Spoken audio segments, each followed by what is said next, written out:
Galw'r aelod. I call the members to order, and the first item is questions to the First Minister, and I have received notification under Standing Order 12.58 that the Leader of the House, Julie James, will answer questions today on behalf of the First Minister. First question, Mark Isherwood. The First Minister make a statement on the provision of GP locum services in Wales. Yes, independent GP contractors and health boards will employ GP locums where there is a service need. GP practices must ensure they are appropriately qualified and registered. Thank you very much indeed. Well, in 2014, the chair of the North Wales Local Medical Committee wrote to members calling for urgent action to tackle a growing crisis unfolding in general practice. In 2016, the vice chair of the North Wales Local Medical Committee wrote to members saying, "I'm very aware of how precarious general practice is in North Wales. There's some areas such as Wrexham at risk of losing more surgeries in the very near future." And of course, Gresford is now under threat. Last week, new Welsh Government figures showed the number of registered GPs working in Wales at its lowest level since 2013, with 83 fewer in 2016 than 2017, but just over half of the GP practitioners leaving the workforce rejoining as locums.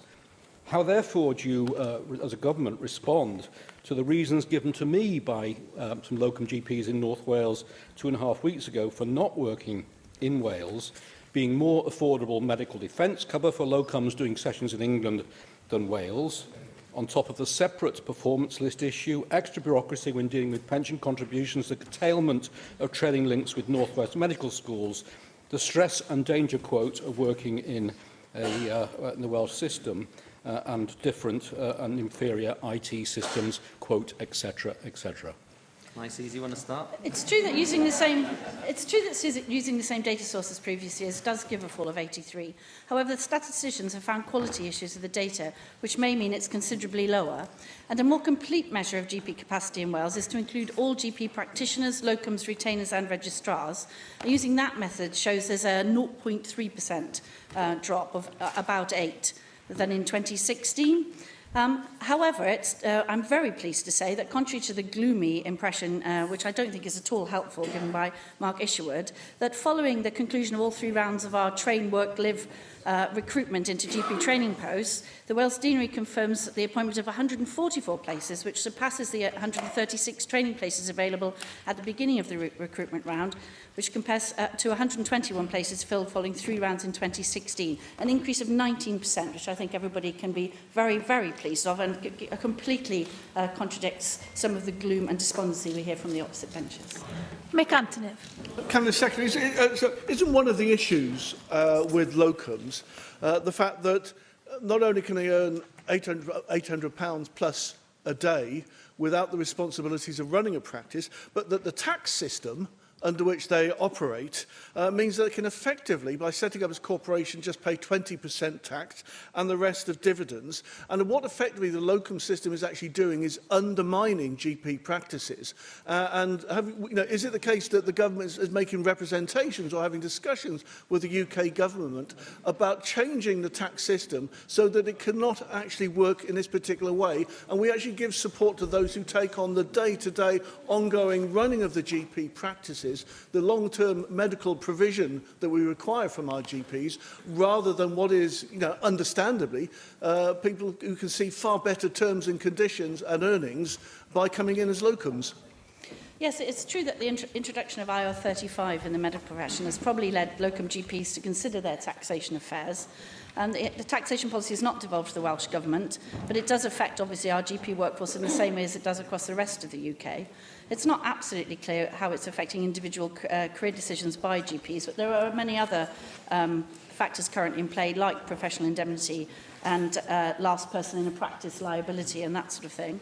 Of course, we have a different model in Wales as well to support this, and whilst the independent practitioner model has served us well for many years, many GP practices are finding it challenging to respond in the current situation. So we are looking at different ways of providing that, including employed practices and facilitating locums where younger doctors do want the flexibility that being a locum provides. So we are looking at very different ways of providing that alongside the multidisciplinary practices that we're also looking to implement in large numbers of practices in Wales. Rhina Piarwer. Diolch. It was another sign of the pressure on primary care when those figures last week showed the number of GPs working full-time in our primary care surgeries in Wales hitting a low of more than 10 years. And I'm sorry, but I'm not as relaxed as you are about that. You said again today, as we've heard from government in the past, don't worry about the number of full-time GPs. We've got plenty of locums. Well, I'm afraid that's not acceptable, because what you have in a locum is somebody who will more likely work fewer hours for more money, and it undermines the sustainability of the NHS. Isn't it about time that we saw concrete steps from Welsh Government to stop the drift towards agency and locum working and put primary care on a more sustainable footing for the future?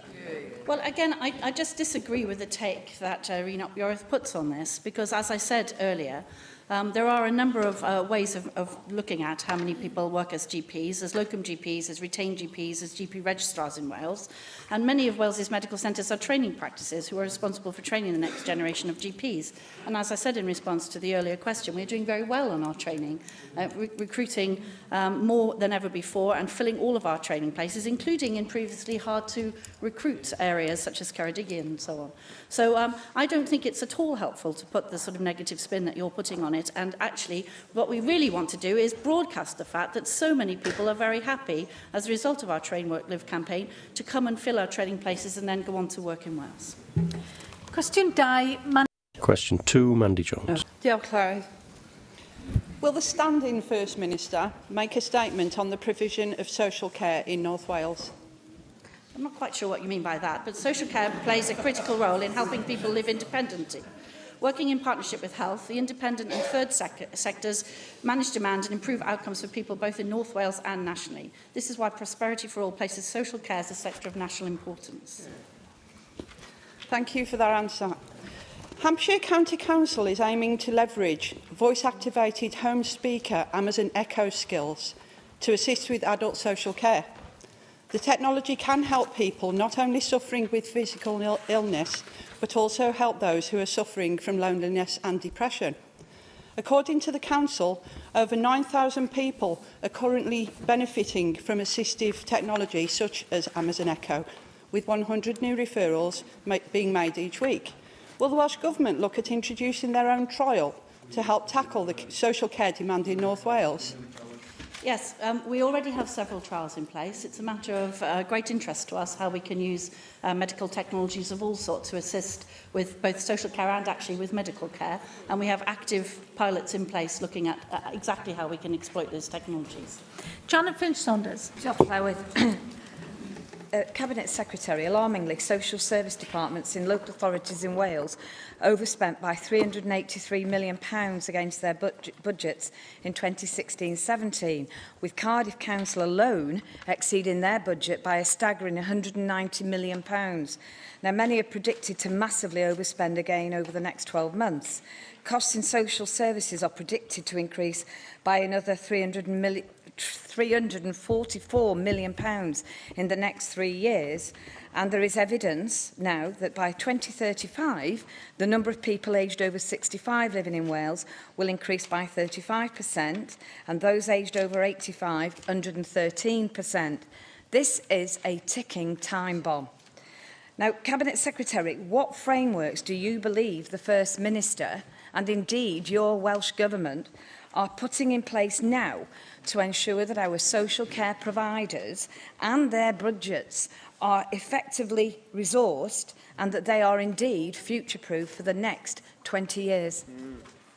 I always find it very difficult when the Conservative Party go on about spending in view of you have the money, you have the budget that have been pursued by the UK government for some time. Yeah. It's very handy to be able to have a divided brain on this subject, but I am happy to be able to tell the member that here in Wales, public spending on personal social services for families and children has gone up by 22% between 2010-11 and 2016-17, which is a considerable difference to the spending rise in England, which is only 5%. Llŷr Griffith. Well, I agree that the funding coming from London is insufficient. We clearly would agree with that. But the question is really, what is this government doing in preparing for the reality of this £344 million injection that will be required by 2020, just pointing fingers and blaming others isn't really answering the question. Now, only last month as well, of course, we heard that one of the UK's largest care providers, Allied Healthcare, was in financial difficulties. So, as well as telling us what more the government will do to try and address the significant shortfall in funding, can you tell us how you will ensure that the most vulnerable in our society won't actually suffer as a consequence of Allied Healthcare's ongoing problems? Yes, in terms of Allied Healthcare, we are aware of the contractors' requests to go into some kind of administration. And we are working very hard to ensure that we have a good plan in place. I know that the Minister has been working very hard to ensure that we have continuity of care practices in place for anybody who could be affected by that. Although I hasten to say, not to set any hairs running, that we are not in the position at the moment of any care ceasing in any of the places where allied care is provided. In terms of the overall issue, obviously an ageing population is a problem right across Western Europe. But here we have made absolutely certain that we work alongside health to pool resources with social services, and of course we've stopped many of the cuts to social services that have occurred in the UK. But it is extraordinary to be able to split the austerity agenda and the results of austerity, which are insufficient money for public services, from the effects of that, which I know that you're not doing. Questions now from the party leaders. Plaid Cymru leader Leanne Wood. Diolch, Llywydd. Would the Minister prefer the support of the Scottish Labour Party or the Tories and UKIP in Wales?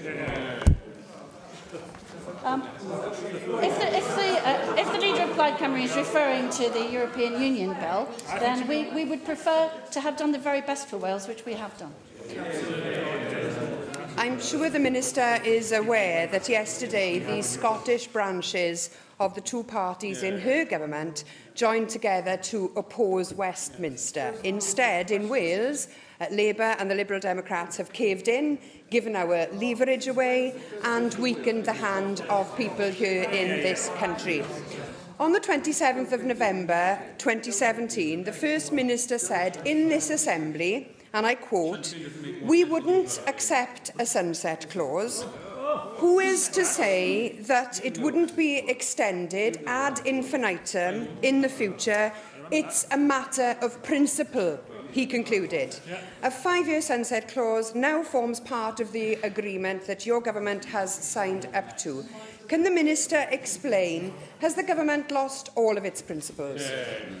No, I think, again, the hyperbole that's being demonstrated by Plaid Cymru here is really not helpful at all.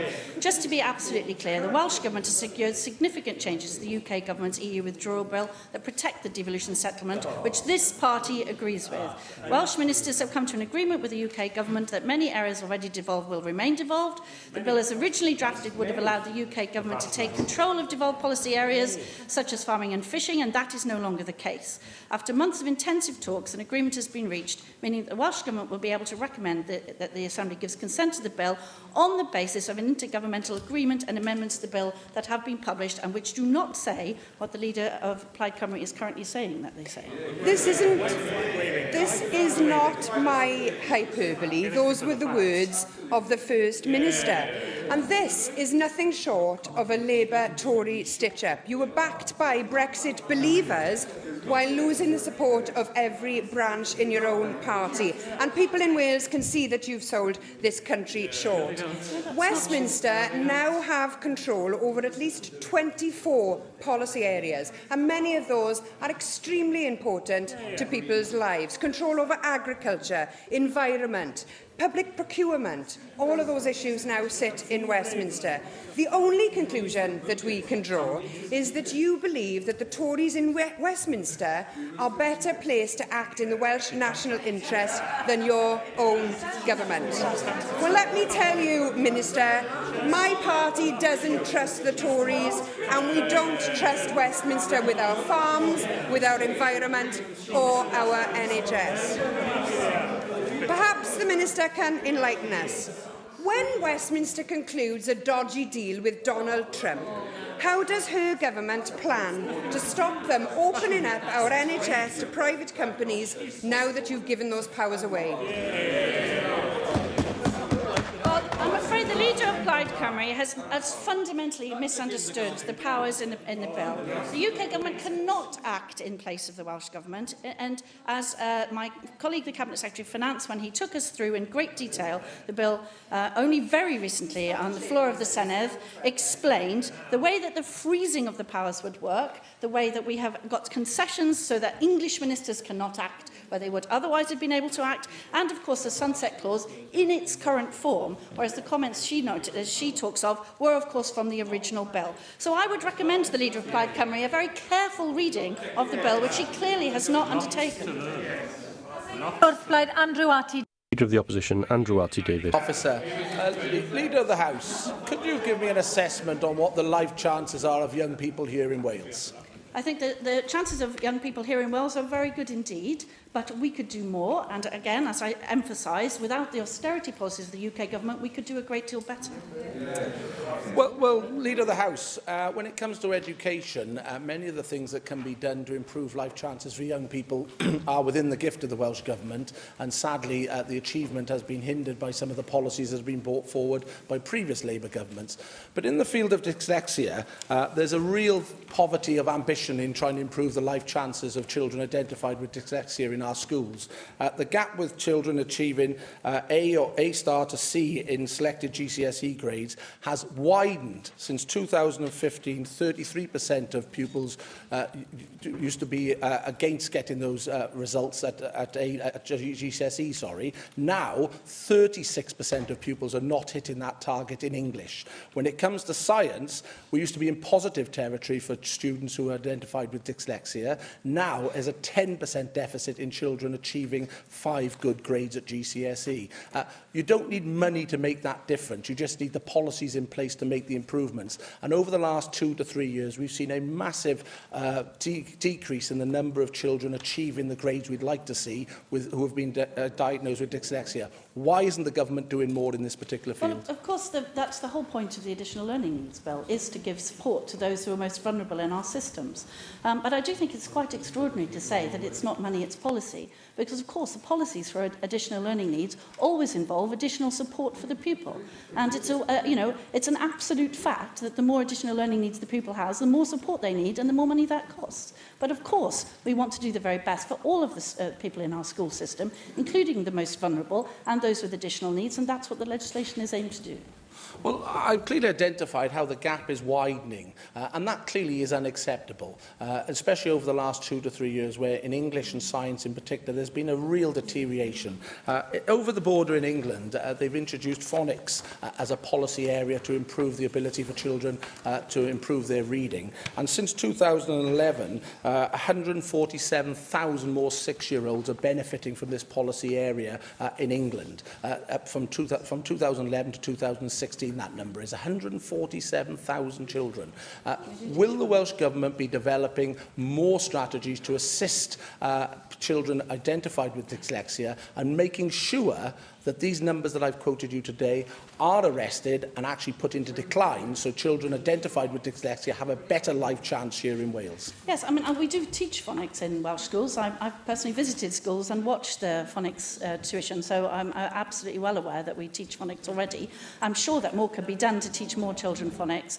But I do think the statistics he's quoting are a little misleading, because of course most dyslexic children have additional time or take different exams. So I'm afraid I don't have the detail of that at my fingertips. So perhaps if the Leader of the Opposition would like to let us see the statistics he's quoting, we'll be able to respond to them fully. Leader of the UKIP Group, Neil Hamilton. It's always a pleasure to see the Leader of the House at the lectern, but I hope it doesn't mean that the First Minister is starting to become a bit demob happy. But I wonder whether the Leader of the House is aware that minimum pricing for alcohol is being introduced into Scotland today. And that has resulted in a bottle of Sainsbury's Basics London gin being increased from £10.50 to £13.13. A bottle of Asda Rich Ripe Red Wine from £3.19 up to £4.88. And 18 cans of Tennant's Lager, which cost £12 at Asda, will be increased to £15.84. These are significant increases by percentage. And does she not agree with me that this is going to impact disproportionately upon people with low incomes? And as I know she's concerned about the impact of austerity upon people, is this the right time to be adding extra burdens on them when one of the ways in which they try to alleviate austerity is to have a moderate drink? It's not going to affect the people who've got serious alcohol problems very much, but it is going to affect the overwhelming majority of people who drink responsibly. First of all, in his remarks about the First Minister, which I think were particularly ill-judged, the First Minister is, of course, on an extremely important mission to Doha, coming in on the first Qatar Airlines flight to Cardiff Airport, yes, exactly. Something which we're all immensely proud of. And Llywydd, I feel obliged to say at this point that when I returned to Wales as part of my professional career in 1993, the first sad task I was given was to work on the compelled privatisation of Cardiff Airport from the public sector because it was making such an enormous amount of money. It was an embarrassment to the then government. And I'm delighted to say that this Labour government has been able to put it back into the public sector, where, of course, it's gone from the very poor performance it had in the private sector to a sterling performance in the public sector. So I'm grateful to the leader of UKIP for giving me that opportunity to say. In terms of minimum pricing for alcohol, I know that he doesn't agree with the policy, but large numbers of people die as a result of alcoholic poisoning, and that's something that this party takes very seriously indeed. Well, I think what the Leader of the House is admitting is that it's a sledgehammer to miss a nut, because the vast majority of people are going to be affected in their pockets, but it's not going to make any difference to their health. At the moment, 76% of the price of a bottle of whiskey is taken in excise duties and VAT. Of course, this is not a tax which is proposed to minimum price of alcohol, so the extra profit, if any, which is made will go into the pockets of the supermarkets. So there won't be a fund from which public health benefits could be spread by government policy. Surely a much better way of tackling this problem is to target the problem drinkers themselves rather than to impose burdens upon people who don't have a problem. Well, of course, the minimum alcohol pricing policy isn't the only policy that we have in place to assist people who suffer from alcohol abuse and substance misuse problems.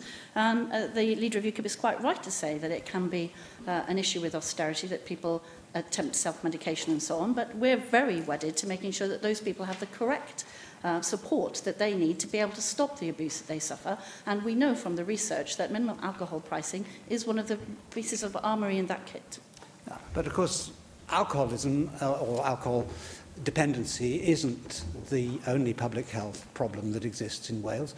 There's a significant problem with obesity, there's a significant problem with cardiovascular disease, and the Public Health Wales Observatory has recently published figures which show that the risk factors for heart disease are physical activity 71%, unhealthy eating 67%, alcohol, perhaps surprisingly, only 43%, and being a current smoker, even more surprising, only 23%. So where is this policy of minimum pricing of alcohol going? If the state has arrogated to itself the power to try to alter people's behaviour in their private lives by using the tax system or a variant upon it, why shouldn't we introduce a tax on food, a tax on salt, or any other of the known factors which might be a cause of deterioration in individuals' health? Well, of course, this party has a very different idea of the state's role in people's lives than UKIP does. I'm not entirely certain that it's consistent in UKIP. But, of course, we have a number of things at our disposal which the government does indeed do. So we have done very large numbers of things in public health.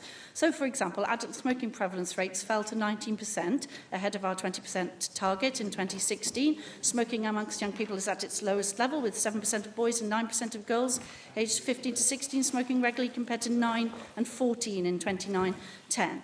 425,000 men and women are routinely screened in Wales for breast, cervical and bowel cancer. These are state interventions in people's lives, but they are very welcome and they contribute hugely to public health agendas here in Wales, of which we're very proud.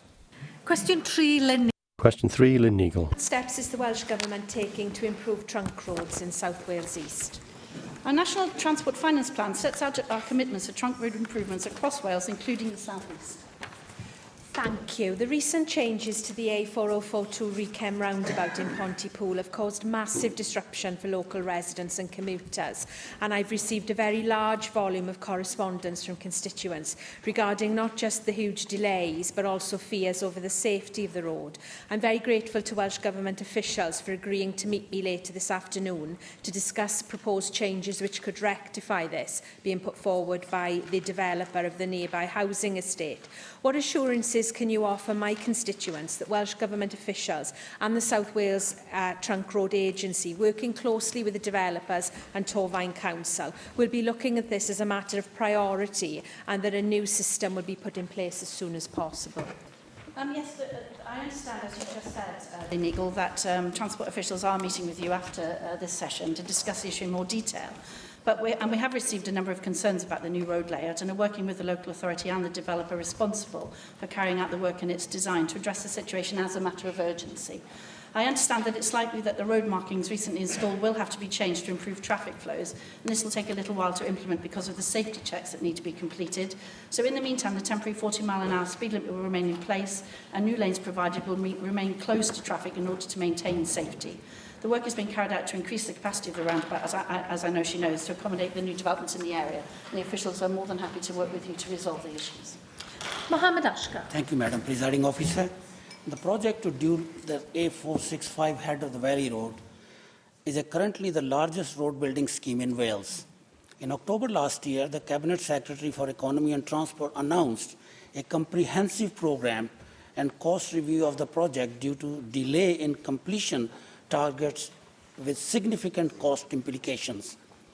Will the Acting First Minister advise the timescale for this review, and will she commit her government to making a statement in the Assembly on this important issue as soon as the review is completed?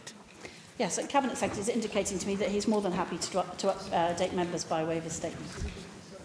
Lewis.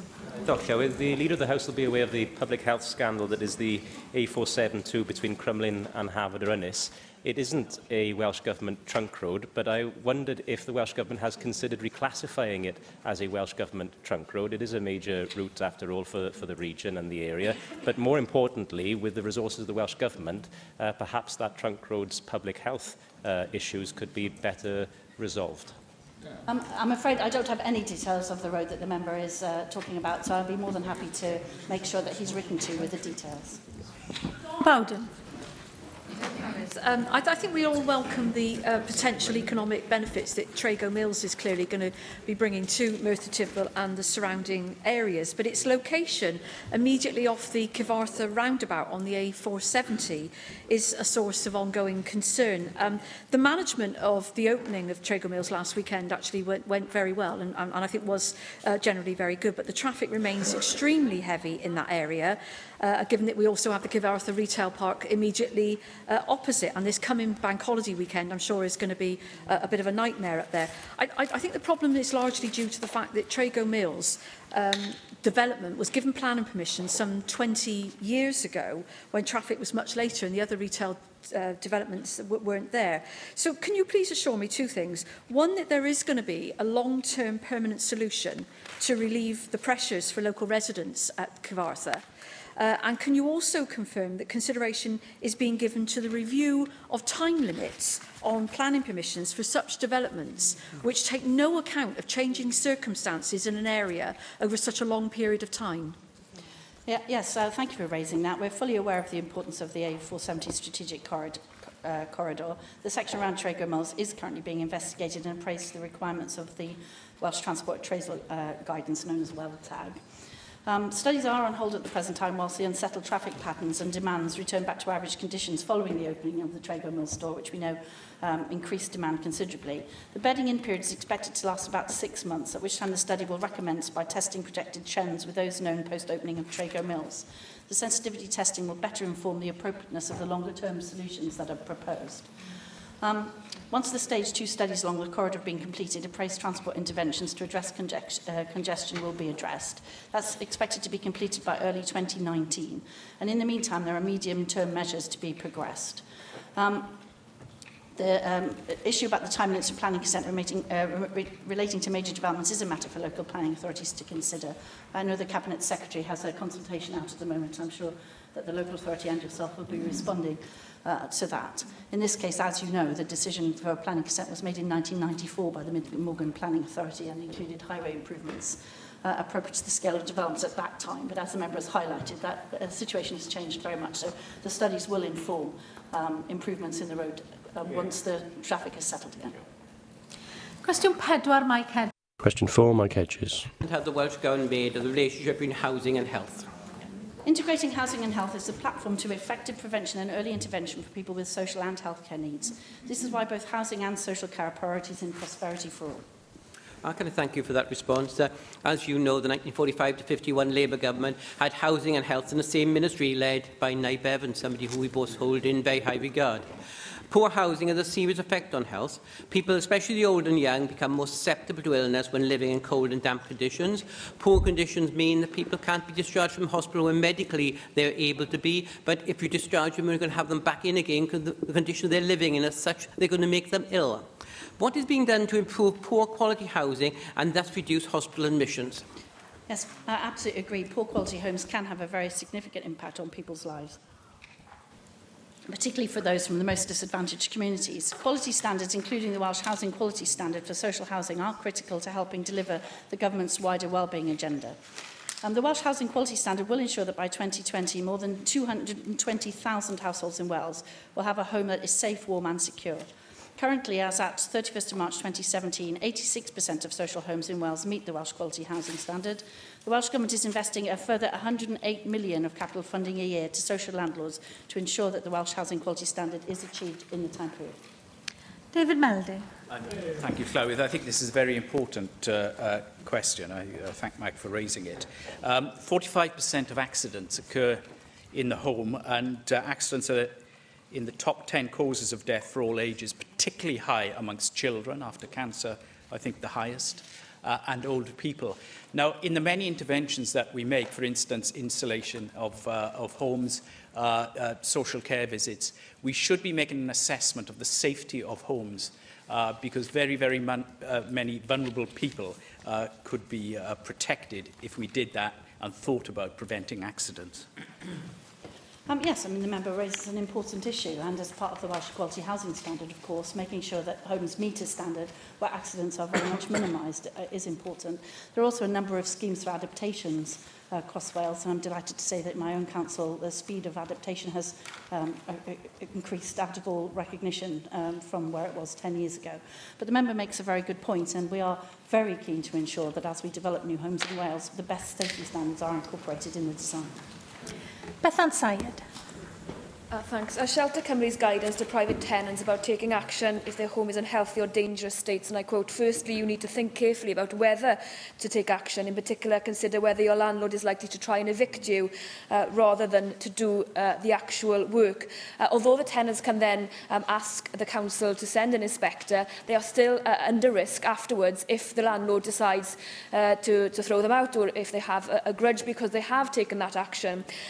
In that regard, will you look to taking putting legislation forward in relation to protecting long-term renters and encourage longer-term tenancies with clear and significant penalties for landlords if they take this type of action? Because, of course, we want to ensure that their houses are healthy, but if they are judged for taking action, then that is something we should all be concerned about. Yes, the member raises a very good point, and obviously we want people to be both safe and healthy in their homes, but also to have secure rental arrangements, because we know that insecure rental arrangements, particularly for families, contribute to long-term mental and ill health. And I know that the Minister for Housing and Regeneration has very much this in mind when we're looking at our new Housing Act that's coming forward in this Assembly too.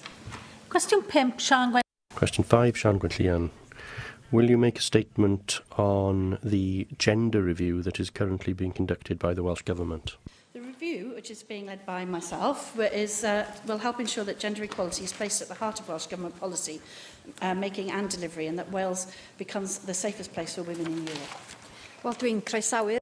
Well, I welcome the review, of course, as long as the outputs are clear and that it will lead to an improvement in equality. And in announcing the review in a speech in Oxford, the First Minister said, as you have also done, that he wants Wales to be the safest place for women in Europe. And again, I agree entirely, but turning those words into a reality will require commitment and firm political will. At the moment, the gender equality agenda is part of a range of responsibilities that you have as Leader of the House. What's your view of having a minister who could focus entirely on promoting equality for women? Well, it's an interesting thought. I think it has pros and cons, which are very well rehearsed and which Llywydd probably won't permit me to take an hour's speech on the pros and cons. But what is essential, of course, is that any minister with responsibility puts it at front and centre of what they spend their time doing. The reason for the rapid review is to ensure that we haven't missed anything out, that there are no gaps, that we don't have any unintended consequences, but also that all of our policies are aimed in the same direction at the same time. I'm very much looking forward to receiving the first report in June.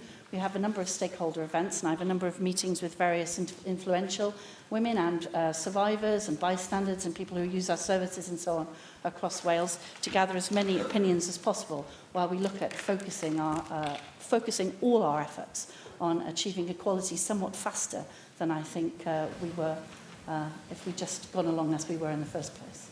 Susie Davis. Diolch, Llywydd. Leader of the House, you told me in questions last week that the gender review will include the pay gap across all public sector organisations. As just one of the top 50 companies in Wales has a female chief executive, that's the Royal Mint, I'd be keen to understand how private companies, which used to be in public ownership, or at least have strong public sector connections, are being included in your review. How do you envisage the review helping to persuade large private companies of the type we're currently under the purview of Welsh language standards, for example, to reduce their gender pay gap? Yes, one of the things that we're looking at in terms of the Economic Action Plan and the Fair Work Agenda and our procurement policies is to see what leverage we have to ensure that those goals are goals that are striven for in the private sector as well as in the public sector. I do think it's important for us to get our own house in order first as well, but we are very much hoping both by soft influence and by direct leverage using our funding, which a large number of private sector organisations in Wales receive, to be able to shift that agenda rather faster than it currently appears to be shifting. Jane Hutt.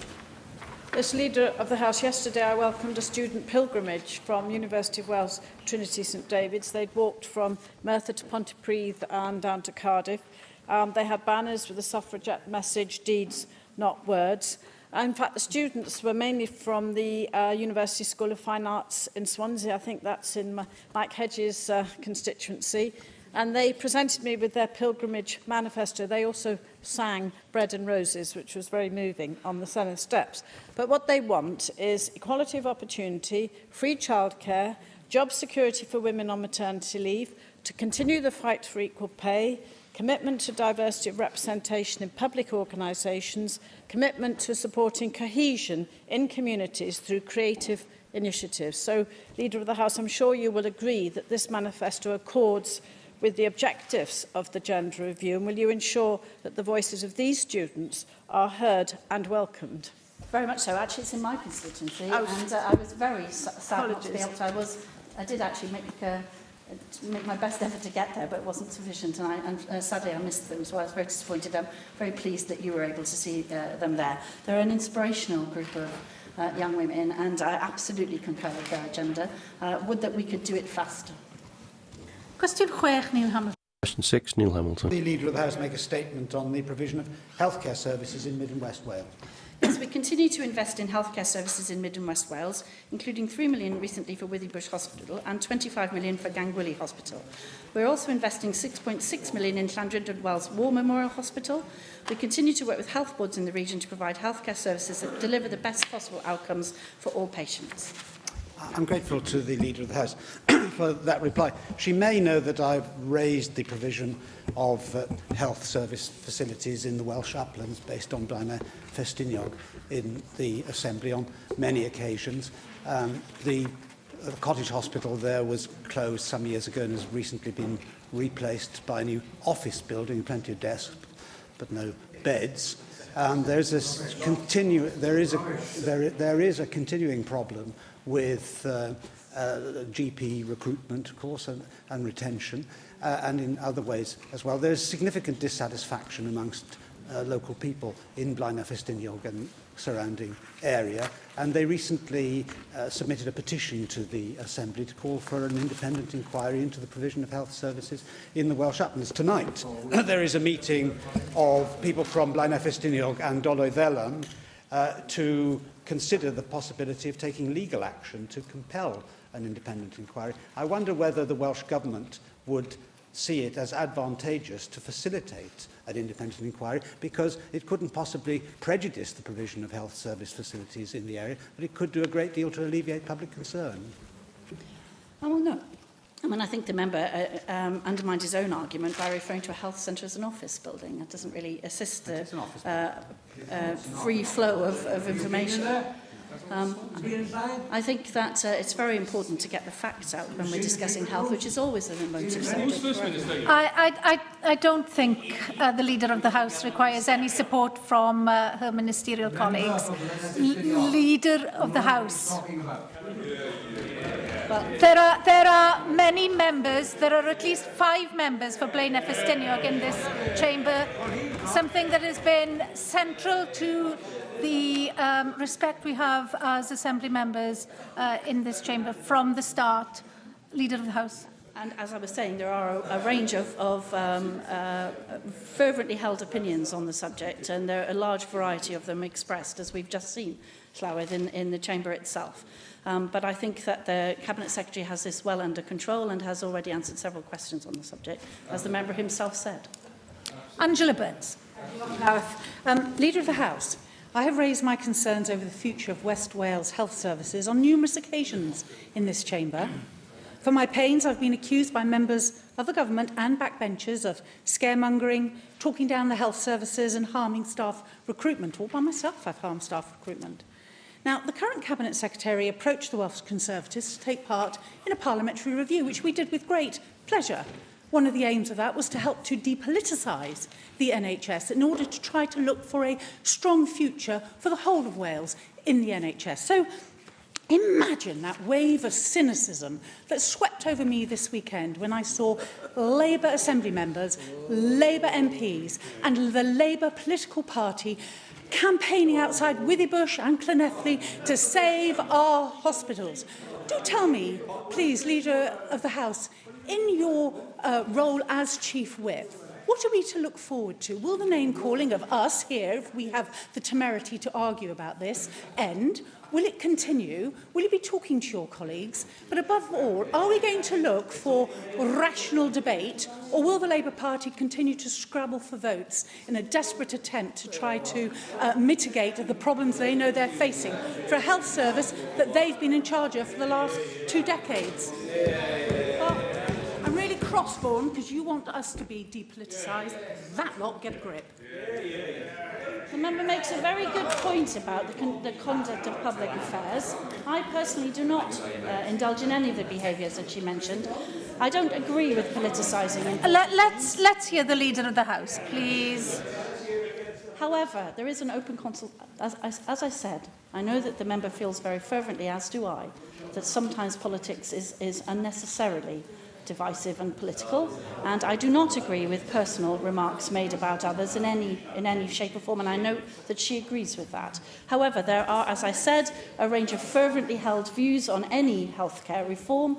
There is an open consultation at the moment. A large number of people across the political spectrum have fervently held views on that subject and are making them known during the consultation period. The consultation period has a large number of weeks yet to run. I'm sure there will be more demonstrations and fervently held views expressed in that way during the course of the consultation. And then once the consultation is closed, we will have the opportunity to discuss the outcome of the consultation once the responses have been analysed.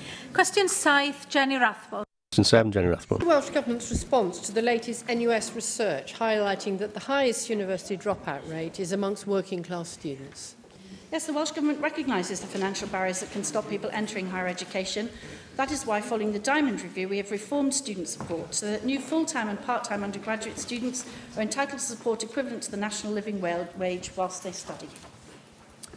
The NUS report, class dismissed, getting in and out, and getting in and getting on in further higher education, is, I think, an important contribution to the debate that needs to concern us all.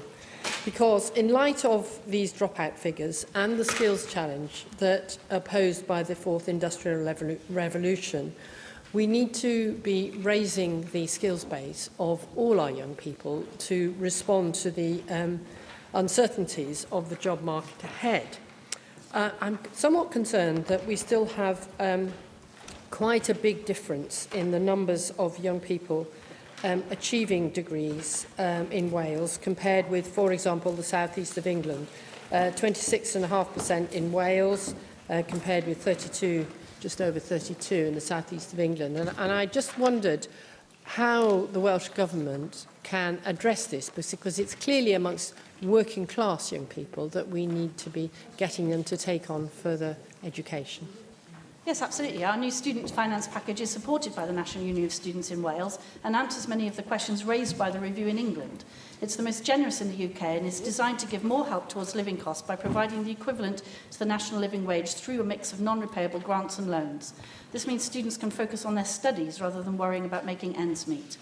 Wales is the first country in Europe to provide equivalent living cost support in grants and loans to full-time and part-time undergraduates, as well as postgraduates. The total amount of full-time student support awarded for academic year 2015-16 was £797.5 million, which is an increase of 7% on the previous year. Our recent performance data suggests retention rates for undergraduate higher education students in Wales are improving. Data for Wales for full-time first-degree young entrants from low participation areas shows a reduction in withdrawal rates from 9.1% in the 2015-16 data to 7.6% in the 2016-17 data, because, as Jenny Rathbone correctly identifies, it's not just getting into university, it's staying there and being able to concentrate on your study and not be undermined or disadvantaged by having to work through your student life in a way that's unfair and disadvantages you in your future endeavours. So our support package is absolutely designed to do just that, because we want to support those communities to have the brightest children from whatever their background, to make sure that they can be the very best person that they can possibly be. Question 8. Question 8, Jane Bryan. To promote heritage tourism in South East Wales. We continue to support heritage tourism initiatives in South East Wales. For example, the Welsh Government-led Heritage Tourism Project provided £1.58 million for visitor improvements, including access, interpretation and other facilities at Caerphilly Castle and Blaenavon Ironworks. We continue to invest and promote heritage sites to attract additional visitors to Wales. Thank you, Leader of the House. Newport has a rich cultural history dating back 2,000 years, and included in that is Caerleon, which is one of only 3 permanent fortresses in Roman Britain, dating back from the 1st century AD. It's home to the most complete amphitheatre in the UK, impressive fortress baths, and the only remains of a Roman legionary barracks on view anywhere in Europe. The redevelopment of the Roman Legionary Museum was announced at the recent review of the National Museum Wales, and it's an opportunity to further promote and develop Caerleon's Roman heritage. How will the Welsh Government work with the museum and CADW to attract visitors from across Wales and the rest of the world? Yes, I have to say I only very recently visited Caerleon Roman Works and Museum and had a thoroughly lovely time. I particularly liked the baths, and the illusion of people swimming in the baths is particularly effective. And if for anybody who hasn't been, I highly recommend it. It's a very educational and pleasant day out, so I couldn't recommend it more.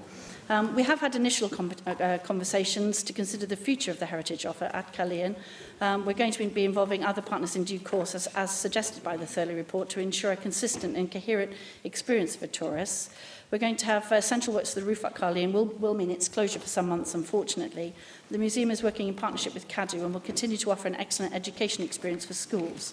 The Roman Baths, Amphitheatre and Barracks will continue to be open to the public throughout the period of the museum closure. I can't recommend it highly enough. It's a really excellent experience all round and very educational. Thank you, Leader of the House. In her role in answering on behalf